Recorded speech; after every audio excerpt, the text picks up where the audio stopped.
Hello, and thank you all for joining us today. My name is Greg Johnson with Loring Consulting Engineers, and I'm a member of the Illuminating Engineering Society. I'd like to welcome you to our presentation today on lighting industry updates. We have a great presentation lined up for you today, but before we get started, I'd like to cover a few housekeeping items. At the bottom of your screen, you'll see a box for Q&A. Feel free to submit questions throughout the presentation. At the end of the presentation, we'll address as many questions as time permits. And just lastly, as a reminder, our presentations are recorded and archived, so you'll be able to view these presentations again later and recommend to others. For the link, I'll place that in the chat box. And at this time, I'd like to turn it over to Lynn Davis to kick off the presentation. Thank you, Greg. It is my pleasure to introduce the speaker today, Tanya Hernandez, a longtime supporter of the IES Raleigh section. Tanya is currently the Vice President of Government and Industry Relations at Acuity Brands. In this role, she actively monitors, evaluates, and influences legislative and regulatory activities impacting lighting, controls, building management, and location-aware applications. Over the course of her career, Tanya has worked in diverse areas of lighting, including serving as the lead technical consultant on the lamp and luminaire specification development for Energy Star. As a design principal and owner of the Hart Design Group, she designed architectural and public lighting fixtures, public lighting installations utilizing energy-efficient sources and lighting control technologies. Tanya also certified countless lighting products and authored safety and performance specifications for LED luminaires and led engineering teams as a certification engineer at UL. While doing all this, Tanya served 3 terms as president of the IES Raleigh section. At the national level, Tanya is currently an at-large member of the IES Board of Directors and past chairman of the NEMA Lighting Systems Division. Tanya earned her BS in electrical engineering from NC State, has been a PE since 2000, and has had her LC with more than 25 years of experience in the lighting industry.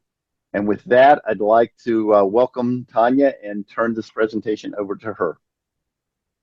So, thanks. Thank you, Lynn. I appreciate the introduction. Hopefully everybody can hear me okay. And I'm actually happy to see a couple names in the attendee list that I recognize. So, hey, everybody. So we'll just go ahead and get started. So, Lynn, if you go to the next slide, I want to make sure I let you know what we're going to be talking about. So today, I hope that you're able to leave this with understanding of updates on lighting standards and specifications, things that are happening right now, what the regulatory landscape looks like as far as updated changes and what the implications are, and also work on the policy side, how things are looking and what we can expect going forward as it relates to lighting. So next slide. I do want to acknowledge so first of all, thank you, Lynn, for the invitation to speak today. I also wanted to cover that the views and opinions expressed in this presentation are solely mine. They do not necessarily reflect the official policy or position of Acuity. Any content provided during this presentation is my opinion and is not intended to endorse or malign any organization, company, individual, or entity. So I just wanted to make sure I put that out there. Next slide, please. All right, so let's jump into the latest on lighting standards and specifications. I'll tell you this, there's a lot happening. I don't plan to cover everything that's happening, so if you think through and say, hey, what about this? I'm happy to address some of that during Q&A. But these are the things that I thought might be relevant for this audience based on the things that we're working on and having to be, really circumspect about right now. So let's move to the next slide, and we'll start with DLC. So most people are familiar with the Design Lights Consortium. Matter of fact, I think if you're in lighting and don't know about DLC, that's actually kind of interesting. But I just wanted to kind of point out, first of all, is that DLC has just started a new round of updates for DLC solid state lighting, their technical requirements, and also including their Luna spec, which is, of course, their outdoor lighting specification. Just this Monday, on the 7th, they released draft one of the specification. That thing is 155 pages long.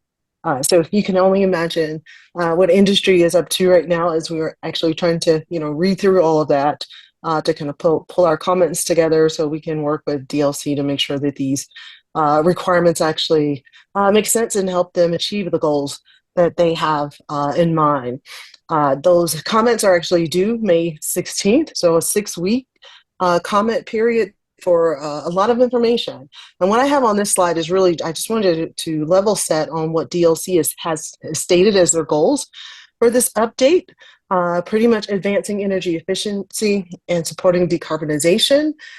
They want to strengthen the QLP by being able to support people who actually have concerns around sustainability, lighting innovation, and flexible installation practices. They definitely want to drive greater adoption of controls by having there be a more definite linkage between their network lighting controls qualified products list and the solid state lighting qualified products list.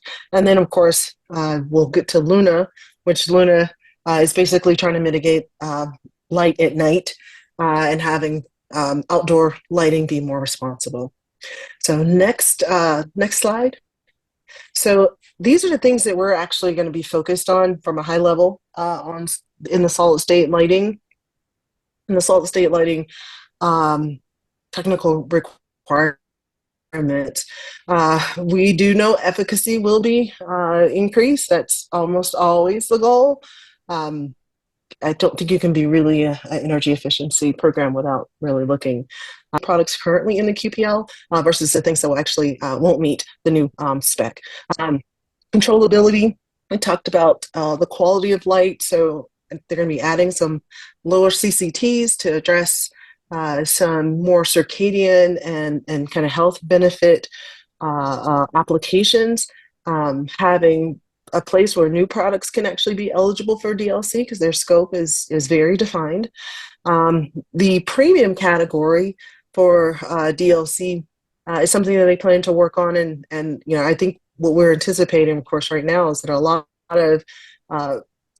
of products actually have to be premium, and a lot of specs people are requiring premium, which means if it's kind of like if you've ever seen The Incredibles, if everybody's super, nobody's super. And I think that's somewhat of the mentality there. Focus on lumen maintenance and driver lifetime. Of course, I've mentioned a little bit about sustainability and reporting things that could be reportable, like life cycle cost, and material transparency and other sustainability metrics. Of course, updating Luna. Luna is currently at 1.0, but basically being able to add more, limit CCT for outdoor lighting. Very similar to what we've seen previously in recommendations like from the AMA. And then, of course, just some general improvements to make it an easier process or more streamlined process for users of the qualified products list, and also for manufacturers who actually do qualify their products to that standard or specification, excuse me. All right, Lynn, if you go to the next slide. All right, so just real quick, this is a timeline for this, and you can only imagine. I mean, I remember during my Energy Star days and the multiple drafts. I mean, I think the lamps draft, I think we had 5 drafts that went up for public comment and public meetings and things like that. But this process is going to go pretty quickly, or at least in my opinion, pretty quickly. So from Monday to the end of May, the middle of May, and then DLC will pull together all of their the comments and decide what will go in the next draft. So the plan is to have 2 drafts with another 6-week comment period starting on July 21st. But the expectation is actually they plan to release the spec mid-October, and then also have it where by January, early January, you can start certifying to the new specification. Of course, the point is going to be that it'll be more stringent, so it'll take manufacturers time to, retool, make decisions on, what they decide to qualify going forward. All right, the next thing I wanted to talk about was a little bit about Dark Sky International. Most of us are familiar with Dark Sky. It used to be the International Dark Sky Association. They renamed, I believe, a couple of years ago. But the thing that I wanted to highlight today was, of course, that they are very active right now. And most recently, they have provided updates to their approved luminaires program, which some of these things are some of these things are what folks would consider really good, and some are, like have questions. But just know that there's a work that's happening on the dark sky landscape.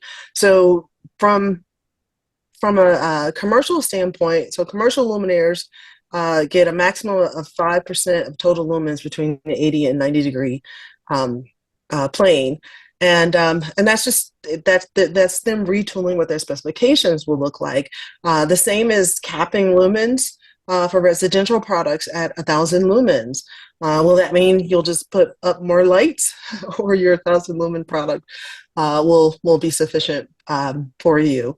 One of the things I thought was notable here is that they pulled out sports lighting, and so sports lighting won't be able to be approved here under the approved luminaires program, but would go into the actual sports lighting program that they have, which I think actually makes a lot of sense.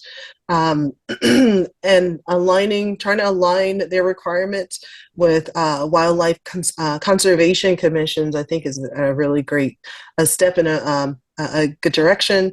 And I think the most notable here that we were really surprised at, but definitely thought was more positive, that there's going to be a 3-year grace period for products that are currently approved, meaning, so remember I talked about DLC, you got 1.5 years. Here you're going to get 3 years before your product falls off and you have to meet the new requirements. All right, next slide, please. All right, the next one is actually an IES standard that I want to talk about. So I kind of want to level set on IES standards. We are the IES. We know we are a standards development organization. We have lots of standards, whether they are LP, LSs, RPs, LMs, or TMs. And so I was talking to Brianne the other day, and she provided me with some of this information about what these things actually are. So from an educational standpoint, is where recommended practices in lighting practice and lighting science falls. And then, of course, we expect methods, specifically like test methods, to be under LMs, which is going to be the lighting measurements, and then insight more under technical memorandums. It's more research that introduces new metrics and methods and technologies. Versus like an RP, which provides like a best practice and design guidance for specific applications and tasks. So with that, I just wanted to just kind of level set here, so we can talk a little bit about the upcoming IES TM39. So Lynn, if you go to the next slide. All right, so if you've not heard about IES TM39, it is a new standard. It is I believe it's kind of in typeset. It's not available in the library yet, but it's been through all of its approvals. The ANSI process, so it is an ANSI standard that was developed using consensus of multiple folks in different categories, including manufacturers, researchers, users, all of the categories that ANSI deems necessary for their process. But so this document, it talks about the quantification and specification of flicker. So remember, TM is more introduction, and RPs are more about specification. So this was really interesting, the way it actually has been written. It actually catalogs currently documented metrics. So this kind of level sets everybody on what flicker metrics are actually out there. I think there are a couple that didn't make it into this document from a consensus standpoint. But this will now be kind of like a current language. We can all use the same framework as manufacturers, researchers, and specifiers as we talk about direct flicker, stroboscopic, and phantom array. What the IES has actually stated in the latest their standards insights type email is that TM39 is actually considered a path toward an IES standard method of quantifying and specifying flicker for architectural and lighting for general illumination. It doesn't say that it is the standard for quantifying, so I thought that was really interesting. It will be available soon. My understanding is I think we'll actually get to see the final product in maybe next week, actually, is my understanding. What I've included here was this chart. I thought that this would be really interesting to look at. This is the latest of what I've seen in drafts and also talked about in presentations around Flickr at various industry conferences. So this is the last thing that I saw in the last draft that was circulated for public review. And so having a minimum good and better is a kind of an interesting way to look at Flickr right now, because I think the concern is that someone like as a specifier, when I used to actually specify lighting, of course I'm going to be like, I want better, right? How do I get better? And the point of the specification was not necessarily to get you to spec better. I participated in a lot of the the comment resolution discussion. And actually, if that's fine, I did want to mention that there are specs on some of the conversations and research and the development that will be used for this. We'll start, actually having everybody doing the same measurements the same way. So there's a lot that's going to need to happen before we get to the place where you'll have something that tells you exactly one for one, this is the value, and it meets whatever what your defined specification will be around Flickr. I did want to mention what the authors of the document are saying, because, like I said, I've been able to see a few presentations since the document was kind of in its final version, and some of them are actually saying you should use it to specify products. So just wanted to kind of step back to what a TM is and how do you use a TM, like similar to TM21, which didn't have like levels in it. It actually had it told you how to do it, and then there were other levels set by others. But we actually, when you think about something like TM30, which is of course it's the RF RG. They actually got to a point where in the revisions they actually started putting levels to what values people should be specifying. But during its initial introduction, it was really more about how we see light, what we're actually seeing, putting a language together for you to understand color rendering. So I think TM39 will be somewhat similar, that it's the beginning of a conversation versus, hey, this is how you do it. What I actually included on the slide also was the fact that there is real acknowledgement around trade-offs for around Flickr, dealing with, what technology you use for dimming, how good your chips are, will people pay for, big, beautiful dimming, we'll just call it that. So a lot of trade-offs, things to be considered as this unfolds. So I see this as the beginning of a really great conversation, and excited to see where it will go. All right, next slide, please. All right, so just really quickly, ANSI C78 has put out one standard was finalized And then there's another standard that's being worked on that I thought you'd be interested in. So the C78.377, which was revised last November, added 1800 and 2000 Kelvin color temperatures, which were previously not included. And so, of course, this will help in terms of folks who are looking at applications where they think these lower color temperatures will be helpful. So very similar to DLC's Luna, and also some indoor applications that are focused on more health positive outcomes. C78.378 is actually new, and the pins, or the kind of initial why do we need this, has been approved by ANSI, and the scope is actually meant to include lots of amber, so these lower color temperatures again, and so I thought that might be something that you'd be interested to know. All right, next slide, Lynn. All right, and then the last, I just wanted to kind of cover TM15, if you remember, that's our bug rating system. And so we realized there's been a long history and usage of backlight, light, and glare, this methodology. And so what's happening is that the one committee, they're actually focused on so a reevaluation of this, and revising the document to see, okay, how can we make this better? Because we know there've been challenges and limitations around the bug rating, what it is and what it's not.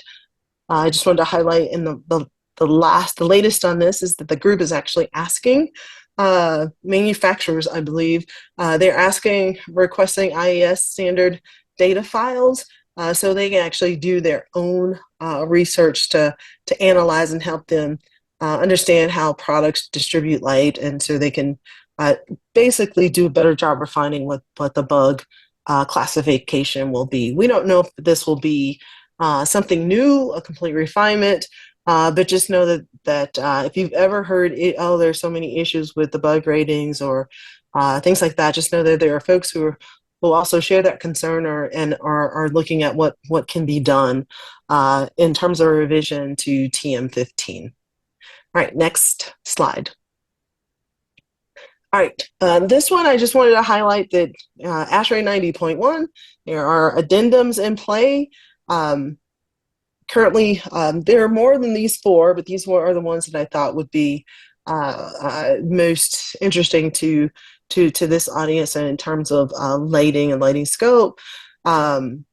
So I'll just point out the last one, which is Addendum CK, which modifies how wattage of lighting equipment is determined and explains how to address field adjustable versus factory set wattage. So it's very interesting how technology and innovation are having to lead to updates and changes to a lot of these major documents that we're used to, that we typically know in the lighting industry. All right, next slide. I think this is where we're going to jump to regulatory changes and implications. So it's funny, the regulatory landscape is very interesting under the Trump administration. There's a lot of uncertainty, just like you can imagine. I think the discussion was around, Fine 10 that can be repealed before you add one regulation. And so the good news is lighting is not that caught up in all this, but yes and no. So let's go to the next slide. So the first thing I wanted to mention was actually around general service lamps, which of course general service lamps and those regulations, they cover, products that most of us are familiar with as consumers. So incandescent lamps, compact fluorescent, LED lamps, and OLEDs. That current standard right now is 45 lumens per watt. The effective date for this was back in 2022. You may remember, this is when we started hearing about lamp bans, right? And people started stockpiling incandescent bulbs because, of course, incandescent can't meet 45 lumens per watt standard. Well, what's happening since 2022 is that there are now new amended standards that are mandatory in terms of testing starting this year, and also reporting starting this year. But the compliance with the updated standards actually are going to start in 2028. This is where the efficacy will jump from 45 lumens per watt to 125 lumens per watt in many cases. So just know, I mean, of course, it's funny. I was in Lowe's the other day, and there were these guys looking for incandescent lamps, and I had to keep telling them they're illegal. You can't buy them, except there's certain incandescent lamps, like appliance lamps, and we saw the lamp I saw was like a bug lamp. I think it was called a bug lamp. It was a yellow lamp for, using outside to attract bugs and stuff. But black light lamps and infrared light lamps, they are actually excluded from those regulations.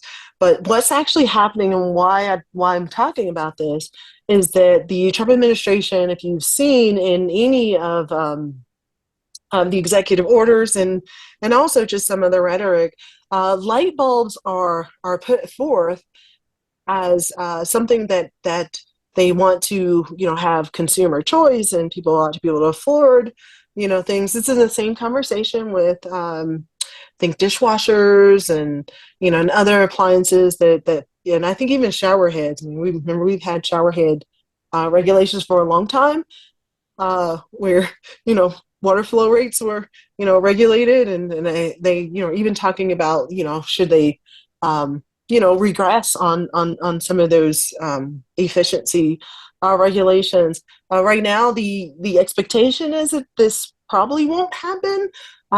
Where incandescents will be, I guess, legal again, and people can start making them. But just know that there are petitions. Organizations are actually petitioning the DOE for just that, and also citing the Trump administration as a reason to do it. Where pretty much now you have LED lamps for every application that an incandescent wouldn't fit, except for some of these very specific applications. All right, next.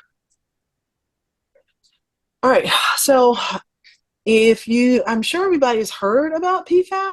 So PFAS is that kind of forever chemical that you hear talked about somewhat in media. But what I wanted to point out is, first of all, there are PFAS. The regulation environment is really busy right now. So there are over 12,000 types of PFAS. Which is very interesting to navigate through as you start reading regulations, bans, and reporting requirements, things like that for PFAS. So what PFAS, they're used in coatings and products that resist heat, oil stains, grease, and water. Does that sound like a lighting fixture? Also, to withstand high temperatures and resist interference from other substances. And for fire prevention, it's actually used to manufacture plastics. And definitely it's critical in its use of electronics and computer chips. The semiconductor industry has done a really great job of explaining how PFAS is actually used in the production of semiconductors. So if you have semiconductors in your product, there's likely PFAS in your product. But also used for, other, grommets, gaskets, washers, O-rings, things like that, paint. So there's everywhere. So we're not just talking about black spatulas. I know people are hearing a lot about getting rid of your, black plastics in your kitchen, or non-stick pans. The application is so much broader than that. Next slide. So I did want to talk a little bit about what the regulatory landscape looks like, because it is very interesting right now. I pulled in this chart from Safer States, and this is actually PFAS focused, meaning states who have actually introduced, adopted, or have done both, introduced or adopted regulations around PFAS. Currently, right now in the U.S., manufacturers have to report on PFAS information based on the chemical identity. Like I said, there's over 12,000. The volume or estimated volume, because these are not easy. There are no really easy answers as you try to move through your supply chain to understand where PFAS is used and how much and all that stuff. And then also potential health effects. I thought it was really interesting the way that the EPA, this is under EPA TSCA, it's like they started asking manufacturers for information. Hey, let's just throw it all out there, and y'all tell us, what's out there, so they can figure out how to actually regulate these products. So just kind of like a really interesting way of asking. It's like, you tell me, and then I'll figure out what we need to do around it. The states, because they are not waiting on the federal government, and especially now to make real moves around PFAS, that they're actually enacting their own regulations. Specifically, Minnesota, Maine, and California, they've actually banned the sale of certain products containing intentionally added PFAS, and establish reporting requirements for it. Canada is also they require, if you import these products into Canada, you have to report on the use of PFAS in products. It's so interesting because all of these regulations look different. The reporting's different. What you actually have to report and scope is different. So it's very interesting how manufacturers are actually having to navigate compliance with both federal and state, and also international regulations around PFAS. All right, next slide. All right, just want to cover quickly that mercury-containing lamps are being phased out, of course, across the country. This is the current list of state sale bans for mercury-containing lamps. And when I was talking to one of the guys who tracks this really closely, he wanted me to make sure I emphasize that 15% of the U.S. has fluorescent bans, and there's another 8.6 that are pending, and another 10.4 that are currently in legislation. This is actually kind of creating a real issue for folks who are used to being able to, just take a linear fluorescent and replace a linear fluorescent, because now they're really going to have to, think through the update, whether it's a T-lamp, whether it's a retrofit, whether it's replacement of luminaires. And especially, my understanding is especially become concerning in the schools arena, because those are the folks who have, like, the baby budgets, not much. This is typically a maintenance budget, not a capital budget. So next slide. I just wanted to show you that Canada is on top of it as well. And so they have bans coming up in less than a year for a lot of these. But the good news is they have put some exemption periods for some on for replacement lamps, with the exception of screw-based compact fluorescent. So after January 1, you can forget about it in terms of sale of compact fluorescent lamps in Canada. All right, next slide, please. Okay, I thought this would be really interesting because when this popped up on the radar, I was like, wait, what? So there is an organization called NextNav. They are a leader in positioning, navigation, and timing technology. They filed a petition with the FCC to ask for the reconfiguration of the lower 900 megahertz band between 902 to 928. So this is to enable a new terrestrial 3D PNT network.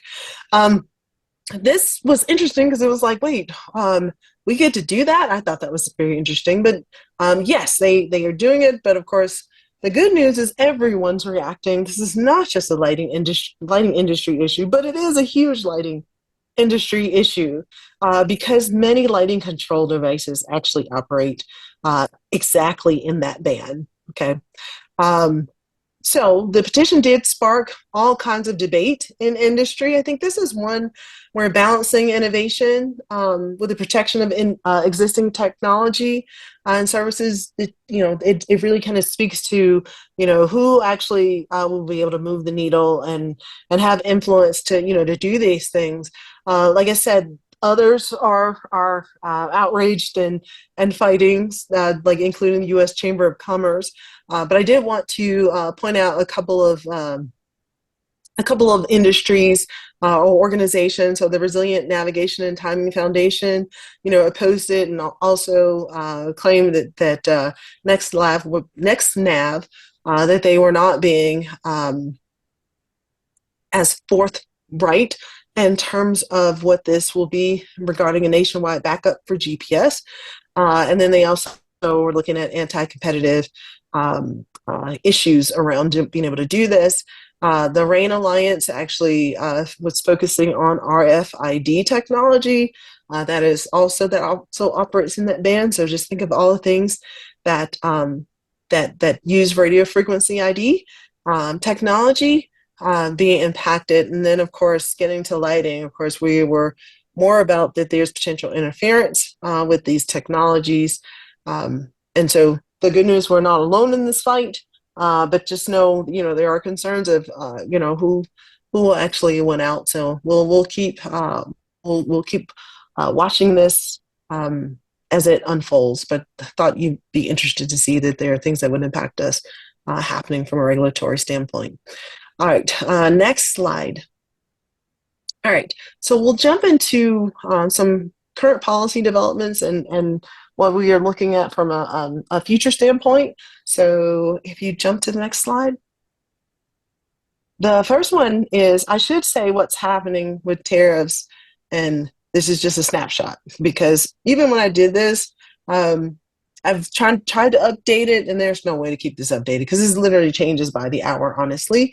I can tell you right now that the China tariffs are way more than 20%. I think the estimate right now is around 170 if you include the old tariffs that were in place before this recent trade war. But just know that tariffs are a big discussion happening around the world. I mean, that's probably the good news. But as you can read in an editor report and Inside Lighting, of course, tariffs impact manufacturers in terms of, how do you source, what costs will look like in terms of price increases and things like that. But just wanted to kind of get that out of the way, that yes, there's a lot happening with tariffs. Next slide, please. But what you probably don't know and should be anticipating is that currently right now there are two major trade investigations that include semiconductors and copper. The interesting thing is semiconductor one was actually started during the Biden administration back in December of last year. The copper one, of course, is only about a month or so old. But it's focused on, both are really focused on, well, the first one, semiconductors are like legacy chips, trying to say, is China a threat when it comes to these legacy chips? And is there something that the U.S. should do in terms of trade around semiconductors? One of the things that I thought was really interesting in this last executive order around the reciprocal tariffs that were issued on April 2nd is that if you look, semiconductors were excluded. And that was not seen as that semiconductors will get a pass. It actually was seen as kind of projecting into the future, saying that they'll be doing something on semiconductors that they don't need to be included in this batch. So we should expect from a semiconductor standpoint, especially these legacy chips, that there to be some additional movement around tariffs or trade policies for those devices. And of course, LEDs are semiconductors. So copper, same. I mean, who doesn't use copper in your electrical products, including lighting? So this investigation is ongoing. The comment period ended, I believe, a couple of weeks ago. And so we'll expect to see some additional movement around copper, just like we've seen movement around aluminum and steel imports. All right, next slide. All right. Navigating Buy American Act, or BAA. Basically, I just wanted to add in here because there's a lot happening around this. That I mean, it's very related to to the U.S. trade policy right now. So BAA, and if you look at this word cloud, I actually put it in here to really demonstrate how complex Buy America, Buy American, how complex they are. That there are several regulations, there are several federal agencies involved. There are certain places where you excluded. There are places for non-availability waivers. There are places where Trade Agreement Act actually applies. It is not like a black and white or one answer kind of discussion.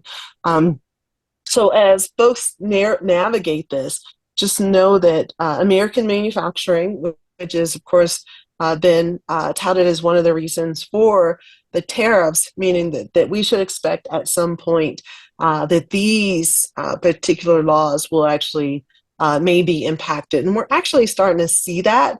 So even under the Biden administration, the Federal Highway Administration eliminated their general waiver for manufactured goods, which is, that was big because a lot of companies were able to take advantage of the fact that, only certain things needed to happen to be able to designate products as BAA for FHWA. So they've changed their rules. They've aligned them more with what the Build America, Buy America requirements will look like. And so just to be clear, so the Buy American Act or Buy America Act, those are for federal procurement of federal projects. So that's the federal government buying things for themselves. But if you jump to the next slide, what BABA is, it actually, of course, it was in response to IIJA, the Infrastructure Investment and Jobs Act. That's, was passed in 2021. And this was for federally funded projects. This is not for federally funded projects for the federal government. These are all these grants and money that was giving out to the states and tribes and other places over the last several years as the IIJA money has been distributed. But what they did is they provided guidance for, products that were used under IIJA. So this Build America, Buy America Act was this guidance that was finalized in 2023. And the thing I wanted to point out is there was like three categories. One, like iron and steel, they put together. The second one was manufactured products. And then the third were construction materials. Lighting products typically fall under manufactured products, and they're required to meet a 55% cost of components threshold in order to say you meet Build America, Buy America, or BABA requirements. And so what we saw after that is the industry response included lots and lots of marketing materials around product availability and what can meet BABA, what can't, in terms of what was needed for you to certify. Many manufacturers, of course, self-certified. And then one of the things that NEMA did was fast-tracked a BABA process standard, meaning that you could certify either your facility or your product to say you actually meet those requirements. Currently, there is not a lighting specification for BABA under NEMA. So I think the only option would be to have your facility or your organization certified to the requirements in that first initial provisional standard that was released. All right, the next slide. All right, I think this is the last one. Just wanted to kind of update you on right to repair regulations, because this is one that we've been dealing with for a long time, but there's a big movement right now. So the right to repair movement, of course, it's meant to empower consumers and independent repair people to make sure they have tools and the parts and all the information necessary so they can repair electronic products. This stuff was actually really meant for cell phones, and there was even I think a John Deere tractor example given. But this movement has actually gained a lot of traction and has led to regulations mostly at the state level, but I've actually seen a draft of some things at the federal level as well. So as of 2025, more than 20 states have right to repair legislation, specifically California, Colorado, Minnesota, New York, and Massachusetts. They have comprehensive regulations that require manufacturers to provide tools for repair, parts, and also manuals. That all this stuff has to be available to the public. This is not just, hey, you asked me for it and I send it to you. There is a group out there called iFixit who are, moving all this stuff forward, and they are, of course, focused on the reduction of e-waste and trying to promote sustainability.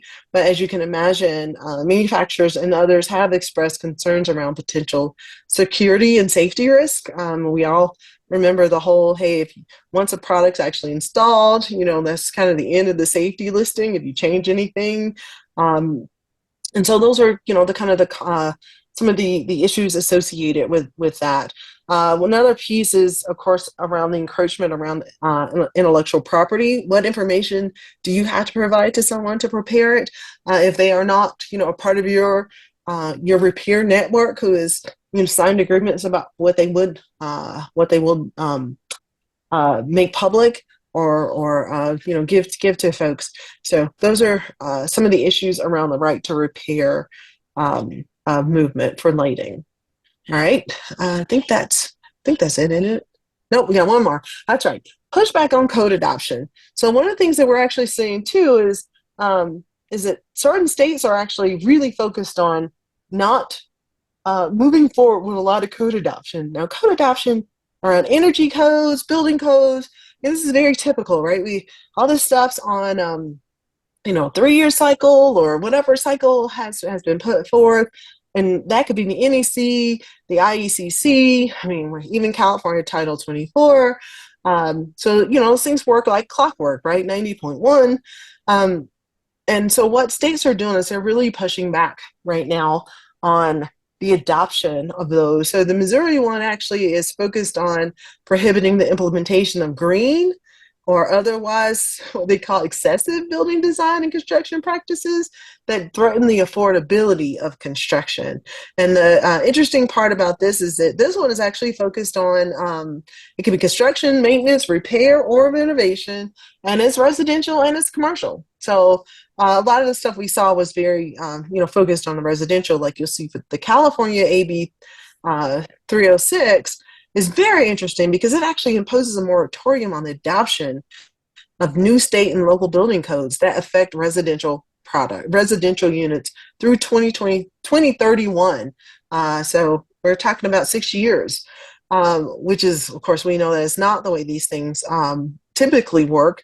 But of course, with all the wildfires that have happened in California, you can see why people would actually say, okay, we probably, maybe some relief is needed. But just know that that these are some of the things that are actually happening in this space.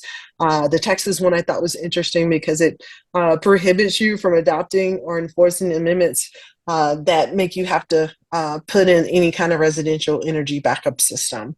So I thought that was interesting. I think that was the last one. Next slide. Yes. Okay, great. All right, thanks. So that's pretty much all I had to share with you today. Okay. Thank you for that wonderful presentation, Tanya. And again, we just thank you all for joining today and for all those that are members for being members of our section.